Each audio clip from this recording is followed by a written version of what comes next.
قبل خمس ও আমার উম্মত, জেনে রাখো জীবনের 5টা সময় আসার পূর্বে 5টা সময়কে তোমরা মূল্যায়ন করো।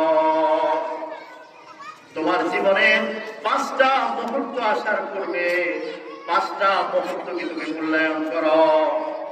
1 নম্বর হলো সাবাবাকা কবলা হারামিকা, তোমার বার্ধক্য আসার পূর্বে তোমার যৌবনকালকে তুমি মূল্যায়ন করো। তোমার বার্ধক্য আসার পূর্বে তোমার যৌবনকালকে তুমি মূল্যায়ন করো।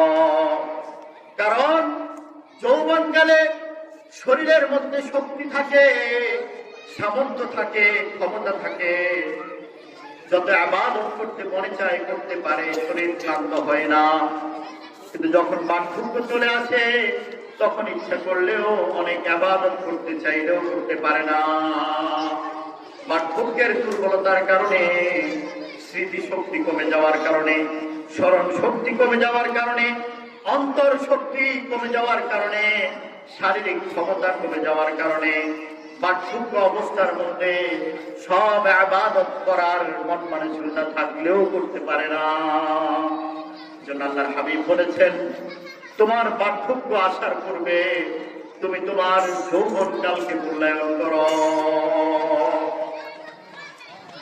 দর জওয়ানি তওবা করদন সিওয়ে পয়গম্বরি,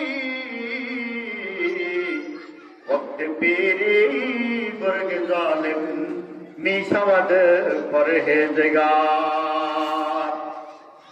এক আল্লাহ ওয়ালা বলেন, দর জওয়ানি তওবা করদন সিওয়ে পয়গম্বরি,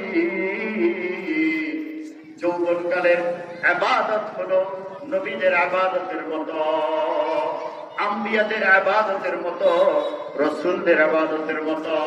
কারণ বৃক্ষকালে অনেক খারাপ মানুষগুলো সুফি হয়ে যায়, আল্লাহ ওয়ালা হয়ে যায়, নামাজি হয়ে যায়, নেক সালেহ হয়ে যায়। যৌবনকালের ইবাদত আল্লাহর কাছে সবচেয়ে প্রিয় ইবাদত। এই জন্য আমাদের যুবক ভাইদেরকে বলবো, যৌবনকালে নিজের জীবনটাকে, যৌবনটাকে আল্লাহর হুকুমের মধ্যে ব্যয় করো। তুমি আল্লাহ রাব্বুল আলামিনের কাছে তোমার সম্মান, তোমার মর্যাদা, তোমার ইবাদতের সম্মান নবীদের ইবাদতের মতো হয়ে যাবে, তোমার দাসত্ব নবীদের দাসত্বের মতো হয়ে যাবে, তোমার গোলামি নবীদের গোলামির মতো হয়ে যাবে। কিন্তু বড় আফসোসের বিষয় হলো আজকে আমাদের যুবকরা পাগল হয়ে গিয়েছে মোবাইলের নেশায়, ইউটিউবের নেশায়, ফেসবুকের নেশায়, ইন্টারনেট এবং টুইটারের নেশায় আজকে আমাদের যুবকরা পাগল হয়ে গিয়েছে। আসলে এটাও হাদিসের কথা যে যৌবনকাল হলো পাগলামির কাল। যুবকরা পাগল হয়ে যায় যৌবনের নেশায়, যৌবনের তাড়নায়। এজন্য যুবকদেরকে ঠিক করার জন্য সবচাইতে বড় স্কুল, সবচাইতে বড় মাদ্রাসা, সবচাইতে বড় শিক্ষা প্রতিষ্ঠান হলো তাদের মা এবং বাবা। মা এবং বাবা যেই যুবককে ছোটকাল থেকে, শৈশবকাল থেকে আদব আখলাক শিক্ষা দিবে, ইসলামিক কৃষ্টি কালচারের উপর যুবকদেরকে লালন পালন করবে, সেই যুবক কখনো স্বীকার করতে যাবে না। যেই মা বাবা তার সন্তানকে মোবাইল কিনে দেয় না, মোবাইল থেকে দূরে রাখে, সেই সন্তান কখনো মা বাবার অবাধ্য হবে না, সেই সন্তান কখনো মোবাইলের নেশার মধ্যে ডুবে যাবে না। আর যেই মা বাবা সন্তানের রিকোয়েস্টে, সন্তানের আবেদনে, সন্তানের বিভিন্ন ধরনের মা বাবার সাথে কটুবাক্য, কড়া ব্যবহারের কারণে মোবাইল তার হাতের মধ্যে নিয়ে দেয়, সেই সন্তান আগামীকাল তার মায়ের উপর হাত তুলবে, তার বাবার সাথে খারাপ আচরণ করবে, সমাজের মানুষের সাথে খারাপ আচরণ করবে, সেই যুবক ধ্বংসের দিকে চলে যাবে। এজন্য মেরে ভাই, আজকে আমরা আমাদের যুবকদেরকে নিয়ন্ত্রণ করার জন্য চেষ্টা করি, তাদেরকে মোবাইলের ফিতনা থেকে দূরে রাখি, অসৎ সঙ্গ থেকে তাদেরকে দূরে রাখি। অসৎ সঙ্গ এমন একটা সঙ্গ, যখন আপনার সন্তান অসৎ সঙ্গে, যখন আপনার সন্তান জড়িয়ে পড়বে, অসৎ বন্ধুর সোহবত পাবে, তখন এই সন্তান নষ্ট হয়ে যাবে, আপনার অবাধ্য হয়ে যাবে। সমাজের জন্য সে একটা করোনা ভাইরাসের রূপ নিবেই। এজন্য আমরা আমাদের সন্তানদেরকে ইসলামিক কৃষ্টি কালচারের উপর গড়ে তোলার জন্য চেষ্টা করি ইনশাআল্লাহ। তাহলে আমার সন্তান কখনো বিপদে যাবে না, সে আমার মুক্তির জরিয়া হবে, আমার জান্নাতে যাওয়ার মাধ্যম হবে। যদি আমার সন্তানকে আমি কোরআন এবং হাদিসের শিক্ষা দিতে পারি, যদি ইসলামিক কৃষ্টি কালচারের উপর গড়ে তুলতে পারি, তাহলে সে আমার মুক্তির মাধ্যম হবে। হাদিসের মধ্যে আছে, একজন নেক সন্তান মৃত্যুর পরে তার মা এবং বাবার জন্য সদকায়ে জারিয়া হয়ে যায়, সদকায়ে জারিয়া হয়ে যায়। নেক সন্তান যত ইবাদত করবে সব ইবাদতের সমপরিমাণ সওয়াব আল্লাহ তার মা বাবাকে কবরের মধ্যে দিয়ে দিবেন। একটু সুবহানাল্লাহ বলেন না? এটা কত বড় সুসংবাদের কথা, কত বড় লাভের কথা। এজন্য আমরা আমাদের সন্তানদেরকে শৈশব কাল থেকে এবং ছোট্ট থেকে তাদেরকে আদব আখলাক শিক্ষা দেওয়ার জন্য চেষ্টা করব। ইসলামিক কৃষ্টি কালচারে তাদেরকে লালন পালন করার জন্য চেষ্টা করব। তাহলে আমার সন্তান নেক সন্তান হয়ে মৃত্যুর পরে আমার জন্য সদকায়ে জারিয়া হয়ে যাবে ইনশাআল্লাহ। তো এক নম্বর আল্লাহ রাসূল বলেছেন, তোমার বার্ধক্য আসার পূর্বে তোমার যৌবন কালকে তুমি মূল্যায়ন করো। দুই নম্বর হলো ওয়াসিহাতাকা ক্বাবলা সাকামিকা, তোমার অসুস্থতা আসার পূর্বে তোমার সুস্থতার জীবনকে তুমি মূল্যায়ন করো। তোমার অসুস্থতা আসার পূর্বে তোমার সুস্থতার সময়গুলাকে, মুহূর্তগুলাকে তুমি মূল্যায়ন করো। কারণ অসুস্থ সময়ে রোগ ব্যাধি যখন শরীরের মধ্যে প্রবেশ করে, তখন ইচ্ছা করলে অনেক ইবাদত করতে পারে না, অনেক ইবাদত থেকে মাহরুম হয়ে যায়। যখন একজন মানুষ প্যারালাইজড হয়ে যায়, বিছানায় পড়ে যায়, তখন ইচ্ছা করলে সে নামাজের কাতারের মধ্যে দাঁড়াইতে পারে না। যখন একজন মানুষ বেহুশ হয়ে যায়, তখন ইচ্ছা করলে সে নামাজ পড়তে পারে না, ইচ্ছা করলে সে রোজা রাখতে পারে না, ইচ্ছা করলে সে হজ করতে পারে না, ইচ্ছা করলে সে আল্লাহ রাব্বুল আলামিনকে স্মরণ করতে পারে না। এজন্য আল্লাহর হাবিব বলেছেন, ও আমার উম্মত জেনে রাখো, তোমার অসুস্থতা আসার পূর্বে তোমার সুস্থতার মুহূর্তগুলোকে তুমি ইবাদত বন্দেগীর মধ্যে লাগানোর জন্য চেষ্টা করো, আল্লাহর জিকিরের মধ্যে কাটানোর জন্য চেষ্টা করো। তাহলে তোমার দুনিয়ার ওই মুহূর্তটা দামি হয়ে যাবে। এজন্য আমরা সুস্থতার মুহূর্তগুলোর মধ্যে কখনো আল্লাহকে ভুলবো না, আল্লাহ রাব্বুল আলামিনকে সব সময় স্মরণ করার জন্য চেষ্টা করব। আল্লাহ রাব্বুল আলামিনকে সব সময় আল্লাহ রাব্বুল আলামিনের ইবাদত বন্দেগীর মধ্যে সময়গুলোকে, সুস্থতার মুহূর্তগুলোকে আমরা কাজে লাগানোর জন্য চেষ্টা করব। তিন নম্বর হলো ওয়াফারাগাকা ক্বাবলা শুগলিকা, তোমার ব্যস্ততা আসার পূর্বে, তোমার ব্যস্ততা আসার পূর্বে অবসরের সময়গুলোকে কাজে লাগানোর জন্য চেষ্টা করো। কারণ যখন ব্যস্ত হয়ে যাবে তখন ইচ্ছা করলে নফল ইবাদতের জন্য সময় বের করতে পারবে না। একজন মানুষ যখন বিভিন্ন কর্মে ব্যস্ত হয়ে যায়, বিভিন্ন কর্মে যখন সে মশগুল হয়ে যায়, তখন সে ইচ্ছা করলেও দ্বীনের পথে, আল্লাহর পথে বের হইতে পারে না, দ্বীনের দাওয়াতের পথে বের হইতে পারে না, অতিরিক্ত নামাজ পড়ার সুযোগ পায় না। কারণ ব্যস্ততার মুহূর্ত তাকে বিভিন্ন ইবাদত থেকে তাকে দূরে সরায় দেয়। এজন্য আল্লাহ রাসূলের ওসিয়ত হলো, তোমার ব্যস্ততা আসার পূর্বে, তোমার ব্যস্ততা আসার পূর্বে তোমার অবসরের মুহূর্তগুলোকে তুমি কাজে লাগানোর জন্য চেষ্টা করো। তাহলে তোমার সময়গুলা অনেক দামি হয়ে যাবে, মুবারক হয়ে যাবে, তোমার জীবন দামি হয়ে যাবে। 4 নম্বর হলো আল্লাহর হাবিব সাল্লাল্লাহু আলাইহি সাল্লাম বলেছেন, ওয়াগিনাকা ক্বাবলা ফাকরিকা, ও আমার উম্মত জেনে রাখো, তোমার ধনাঢ্যতার সময়গুলাকে তুমি মূল্যায়ন করো, তোমার দরিদ্রতা আসার পূর্বে।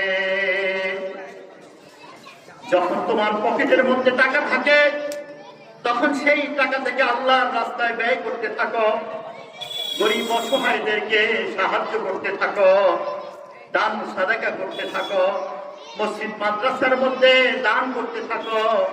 যখন দরিদ্র হয়ে যাবে, ফকির হয়ে যাবে, তখন ইচ্ছা করবে দান করার জন্য, কিন্তু দান করার সেই তোমার সামর্থ্য থাকবে না। দান করার মন মানসিকতা থাকবে, কিন্তু দান করার কুওয়াত তোমার থাকবে না। তুমি বাইতুল্লাহর মুসাফির হওয়ার জন্য মনে মনে নিয়ত করবে, কিন্তু অর্থ না থাকার কারণে তুমি বাইতুল্লাহর সফর করতে পারবে না। আল্লাহ রাব্বুল আলামিনের ঘরের মুসাফির হইতে পারবে না। মদিনার জিয়ারত তোমার নসিবের মধ্যে জুটবে না যদি তুমি দরিদ্র হয়ে যাও।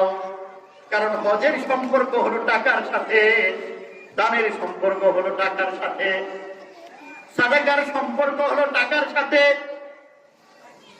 দান অনুদানের সম্পর্ক হলো তোমার ধনাঢ্যতার মুহূর্তের সাথে।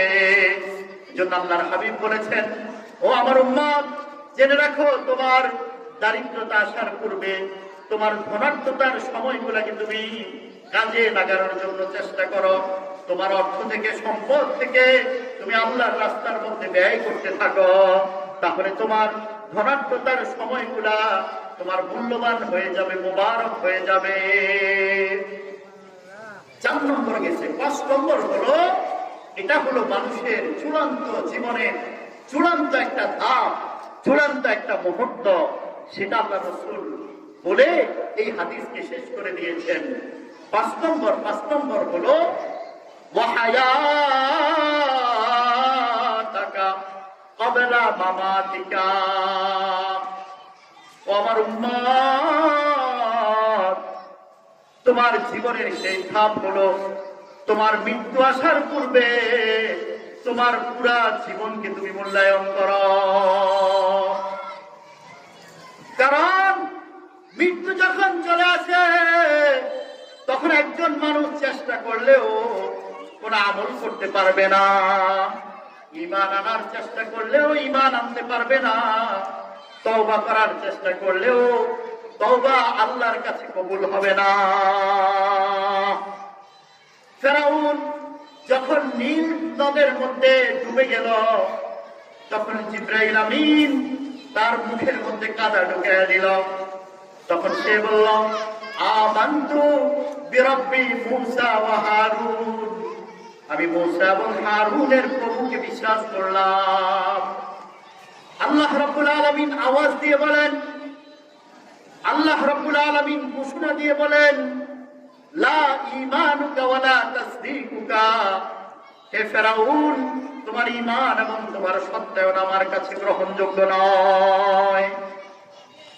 কারণ তুমি যেই সময়ে ঈমান আনতেছ, যেই সময়ে বিশ্বাস স্থাপন করতেছ, এই সময়ের ঈমান আমি আল্লাহ রাব্বুল আলামিনের কাছে গ্রহণযোগ্য নয়। এজন্য মানুষের জীবনের চূড়ান্ত ধাপ হলো মৃত্যু। মৃত্যু আসার পূর্বে পুরা জীবনকে মূল্যায়ন করার কথা আল্লাহ রাসূল সাল্লাল্লাহু আলাইহি ওয়াসাল্লাম বলেছেন। যদি আমরা আমাদের মৃত্যু আসার পূর্বে পুরা জীবনকে মূল্যায়ন করতে পারি, জীবনের প্রত্যেকটা সময় মুহূর্তকে হিসাব নিকাশ করে যদি আল্লাহ রাব্বুল আলামিনের ইবাদতের মধ্যে ব্যয় করতে পারি, তাহলে আমাদের জীবন সুখময় হয়ে যাবে। আমরা দুনিয়ার জীবনের মধ্যে অনন্ত অসীমকালের জীবনের সুখের স্বপ্ন দুনিয়ার জীবনের মধ্যেই আমরা দেখতে যাব। আল্লাহ রাব্বুল আলামিন আমাদের দুনিয়ার সময়গুলোকে মোবারক করে দিবেন, বরকতময় করে দিবেন। এই জন্য মেরে মুহতারাম বুজুর্গ, আমি আজকে আপনাদেরকে এই কোরআনের আয়াত এবং হাদিসের আলোকে এই আলোচনাটা আপনাদের সামনে পেশ করেছি। এই আলোচনার সারমর্ম হলো যে আমরা আমাদের জীবনের প্রত্যেকটা মুহূর্তকে মূল্যায়ন করি, জীবনের প্রত্যেকটা সময়গুলোকে আল্লাহর ইবাদতের মধ্যে লাগানোর জন্য চেষ্টা করি। আমাদের সময়গুলো দামি হয়ে যাবে, আমাদের সময় আখিরাতের জন্য, আখিরাতের নাজাতের জরিয়া হয়ে যাবে, আখিরাতের মুক্তির মাধ্যম হয়ে যাবে। নচেত কাল কিয়ামতের দিন সময়ের অবমূল্যায়নের জন্য আল্লাহ রাব্বুল আলামিনের কাছে আমাদের জবাব দিতে হবে। কারণ সময় আল্লাহর পক্ষ থেকে আমাদের জন্য আমানত, আমাদের কাছে আমানত। সময়ের প্রত্যেকটা মুহূর্ত আল্লাহর পক্ষ থেকে আমার কাছে আমানত। যদি আমি সময়কে সময়ের সঠিক ব্যবহার অনুযায়ী ব্যবহার করতে না পারি, তাহলে আমি সময় নামক এই আমানতের খেয়ানত করলাম। আল্লাহ রাব্বুল আলামিনের কাছে এই আমানতের খেয়ানত করার জন্য আল্লাহ রাব্বুল আলামিনের আদালতে আমি দাঁড় হয়ে থাকবো, কোনো জবাব দিতে পারবো না। এজন্য আল্লাহ রাসূল সাল্লাল্লাহু আলাইহি ওয়াসাল্লাম এই 5টা মুহূর্ত আসার পূর্বে 5টা মুহূর্তকে পরিপূর্ণভাবে মূল্যায়ন করার কথা বলেছেন, পরিপূর্ণভাবে কাজে লাগানোর কথা বলেছেন। যারা সময়ের হিসাব নিকাশ করে, সময়কে আল্লাহ রাব্বুল আলামিনের হুকুম, নবীর সুন্নাহ অনুযায়ী সময়কে ব্যয় করার জন্য চেষ্টা করে, আল্লাহ রাব্বুল আলামিন তাদেরকে আল্লাহ সবচেয়ে প্রিয় বান্দা হিসেবে আল্লাহ রাব্বুল আলামিন তাদেরকে কবুল করে নেন। যেমন সাহাবায়ে কেরামকে কবুল করে নিয়েছেন, তাবিঈনকে কবুল করে নিয়েছেন, তাবিঈনকে কবুল করে নিয়েছেন। এমনকি আমাদের এই যুগে, পূর্বের যুগে যারা আল্লাহ রাব্বুল আলামিনের প্রিয় বান্দা ছিলেন, তাদেরকেও আল্লাহ রাব্বুল আলামিন কবুল করে নিয়েছেন। যেমন আমাদের ভারত উপমহাদেশের একজন বড় বুজুর্গ ছিল হযরত আশরাফ আলী থানভী রাহিমাহুল্লাহ তাআলা আনহু। তিনি সময়কে এমন ভাবে কাজে লাগাইতেন, উনি 24 ঘন্টার একটা রুটিন করতেন। এটাকে আরবিতে বলা হয় নিজামুল আওকাত, সময়ের রুটিন। 24 ঘন্টার একটা রুটিন করতেন এবং ওই রুটিনের মধ্যে উনি লিখতেন যে আমি দৈনিক 4 ঘন্টা জিকির করব, দৈনিক 4 ঘন্টা আমি নামাজ পড়ব, দৈনিক 4 ঘন্টা আমি কোরআন এবং হাদিসের উপর আমি ফিকির করে কোরআন এবং হাদিসের ব্যাখ্যা বিশ্লেষণ কিতাবের মধ্যে লিখব। আমি দৈনিক রাত্রিবেলা এতটা মিনিট আমি কিয়ামুল লাইল করব, আল্লাহ রাব্বুল আলামিনের দরবারে তাহাজ্জুদের নামাজ পড়ব। এভাবে উনি ওনার 24টা ঘন্টাকে উনি ভাগ করে নিয়েছেন। উনি ওনার বুঝজ্ঞান হওয়ার পর থেকে কখনো এই রুটিনের খেলাফ কোনো কাজ তিনি কখনো করেন নাই। যখনই কোনো অনর্থক কথা বলতেন, তখন সঙ্গে সঙ্গে খাতার মধ্যে লিখে ফেলতেন যে আমার এই কথাটা বেদরকারি কথা ছিল, আমি এটা বলে ফেলছি। আবার ইস্তেগফার করতেন। রাত্রে ঘুমানোর আগে ওই খাতার পেজটা খুলতেন যে আমি আজকে আমার রুটিন অনুযায়ী প্রত্যেকটা ইবাদত পরিচালনা করেছি কিনা। নিজের নফসের সাথে, নিজের হৃদয়ের সাথে একটু হিসাব নিকাশ করে তারপরে ইস্তেগফার করে তওবা করে তিনি ঘুমের ঘরে চলে যেতেন। এভাবে উনি ওনার জীবনকে কাটিয়ে দিয়েছেন। শাইখুল হাদিস জাকারিয়া রাহমাতুল্লাহি আলাইহি উনি ওনার জীবনী নিজে নিজ হাতে লিখেছেন। ওনার জীবনীর নাম হলো আফ্রিকি, নিজের কথা উনি নিজে উর্দু ভাষায় রচনা করেছেন এবং ওটার মধ্যে উনি লিখেছেন ওনার 24টা ঘন্টা কিভাবে কাটতো, কিভাবে উনি 24টা ঘন্টাকে ব্যয় করতেন। এজন্য মুসলমান, আজকে আমরা পিছিয়ে রয়েছি সময়কে অবমূল্যায়ন করার কারণে। আজকে আমার সন্তান আমার থেকে বিচ্ছিন্ন হয়ে যাচ্ছে, আমার সন্তানের পিছনে আমি সময়কে সঠিকভাবে ব্যয় না করার কারণে। আজকে আমার স্ত্রী আমার কথা শুনছে না, আমার পারিবারিকভাবে অশান্তির দাবানল চলতেছে, আমার স্ত্রীর পিছনে আমার সময়টাকে আমি সঠিকভাবে না দেওয়ার কারণে। আজকে আমার সমাজ অশ্লীলতার দিকে চলে যাচ্ছে, আমার সমাজের পিছনে আমার সঠিকভাবে সময় ব্যয় না করার কারণে। এভাবে প্রত্যেকটা সেক্টরের মধ্যে, প্রত্যেকটা ডিপার্টমেন্টের মধ্যে আজকে মুসলমানদের অবক্ষয় কেন হচ্ছে, এটা আমাদেরকে বুঝতে হবে। আজকে আমরা সময়ের সঠিক ব্যবহার করি না। আমাদের মুসলমান সময়কে কিভাবে অবমূল্যায়ন করে, একটা চা দোকানের মধ্যে বসলেই আপনি বুঝতে পারবেন যে মুসলমান কিভাবে গীবত শিকায়েতের মধ্যে, পরনিন্দার মধ্যে, পর সমালোচনার মধ্যে, অনর্থক কথাবার্তার মধ্যে গালিগালাজের মাধ্যমে কিভাবে তার সময়টাকে নষ্ট করে দিচ্ছে, সেখানে গিয়ে যখন আপনি একটু চিন্তা করবেন তখন আপনার কাছে আফসোস করা ছাড়া আর কোনো উপায় থাকবে না। এভাবে আমরা মুসলমান আজকে দিনকে দিন আমরা অনেক পিছিয়ে চলে যাচ্ছি। আজকে আমাদের সারা পৃথিবীর মুসলমানদের বিভিন্ন দেশের মুসলিম দেশের চিত্রগুলার কথা একটু চিন্তা করে দেখেন যে মুসলমান কাফের মুশরিকদের হাতে মার খাচ্ছে, ইহুদিদের হাতে মার খাচ্ছে। মুসলমান তাদের সেই ঐতিহ্য থেকে দূরে সরে যাচ্ছে। কেন? মুসলমান আজকে সময়গুলাকে আল্লাহ রাব্বুল আলামিনের হুকুমে, আল্লাহ রাসূলের সুন্নতের মধ্যে ব্যয় না করার কারণে। এজন্য মেরে ভাই, আমরা তওবা করি, সময়ের সঠিক ব্যবহার করার জন্য চেষ্টা করি। আমাদের সন্তানদের সময়গুলাকে, আমার স্ত্রীদের সময়গুলাকে, আমার অধীনস্থদের সময়গুলাকে আমরা যখন কোরআন এবং সুন্নাহ অনুযায়ী সময়গুলাকে কাটানো এবং সময়গুলাকে ব্যয় করার জন্য চেষ্টা করব, তাহলে ইনশাআল্লাহ মুসলমানদের সেই সোনালী অতীত আবার ফিরে আসবে। মুসলমানরা আবার বিশ্বের আনাচে কানাচে কালিমার পতাকাকে উড্ডীন করতে পারবে। হোয়াইট হাউসের ছাদের উপরও মুসলমান সেই কালিমার শাশ্বত নিশানকে মুসলমান উড্ডীন করে চলতে পারবে। সারা পৃথিবীর রাজত্ব মুসলমানদের হাতে আবার চলে আসবে। মুসলমান সারা পৃথিবীর মধ্যে মাথা উঁচু করে আবার দাঁড়াইতে পারবে। যদি আমরা আমাদের সময়গুলাকে, আমাদের মুহূর্তগুলাকে কোরআন এবং সুন্নাহ অনুযায়ী ব্যয় করতে পারি, তাহলে ইনশাআল্লাহ আমাদের সোনালী অতীত আবার আমাদের পদচুম্বন করে আমাদের সামনে আবার ফিরে আসবে। আমাদের বিজয় কেতন সারা পৃথিবীর মধ্যে উদ্দীন হতে থাকবে। আল্লাহ রাব্বুল আলামিন আজকে যে আলোচনা করেছি, যেই বিষয়গুলো আপনাদের সামনে উপস্থাপন করেছি, এই বিষয়গুলা এক নম্বর, আমি যিনি বলেছি বক্তা, আমাকে মানার তৌফিক দান করেন। দুই নম্বর, এই মাইকের আওয়াজ যেই পর্যন্ত গিয়েছে প্রত্যেকটা মুসলমান ভাইকে এই কথাগুলো বুঝে আমল করার তৌফিক দান করেন। সম্মানিত উপস্থিতি, আসলে আমরা অনেক ওয়াজ মাহফিলের মধ্যে যাই, অনেক বক্তাদের আলোচনা শুনি, কিন্তু আলোচনা যদি শুধু আমার শোনার